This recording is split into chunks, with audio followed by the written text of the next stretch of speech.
Originally it was, okay, we got a small power outage, and so we should handle it and be back up in a matter of a few hours. When we're down, an hour's downtime, we feel it.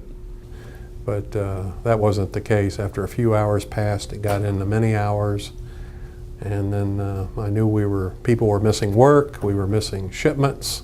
And we're talking days here, so it was pretty stressful. The implications on shipments, were ranging into the hundreds of thousands of dollars on almost a daily basis.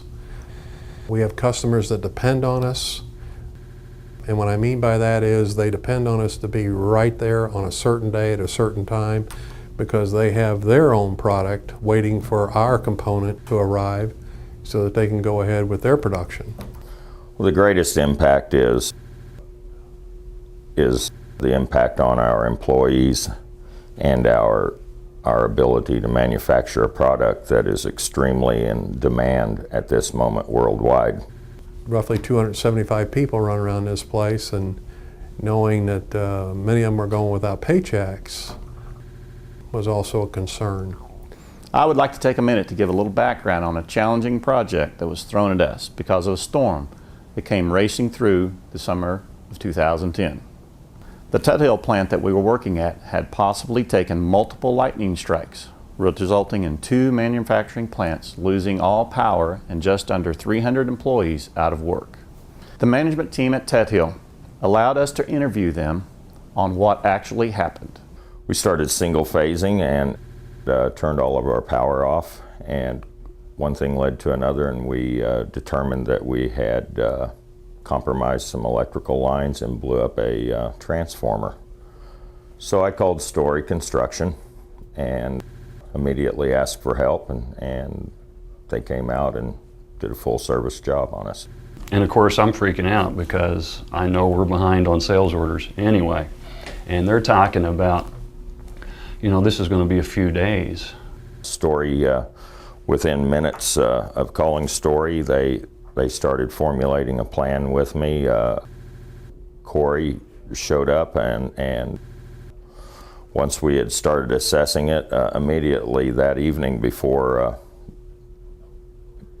Harry Cooper closed or anything, we started getting materials together for later that evening in the dark when we would pull wire. So there was a lot of upfront thinking that enabled us to expedite this that much faster. If Storee had not stepped in to help us, we would have spent hours, if not days, trying to find someone qualified to do the job.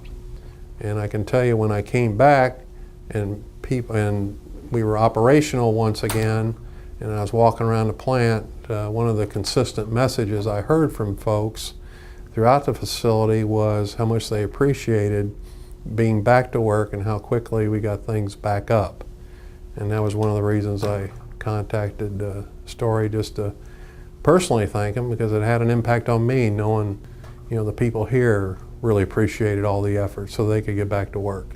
When I started working with Dan Reed and Storee Construction 3.5 years ago, I knew that Storee Construction could perform a task that I asked them to, but that's not what I was looking for. I was looking for a partnership to build a relationship with a construction support company that when I needed something, they also would feel my pain and help me be successful in completing a project or a task, whether it be a monumental task of moving the whole facility or figuring out the fuse size of some simple machine that I wasn't looking at properly.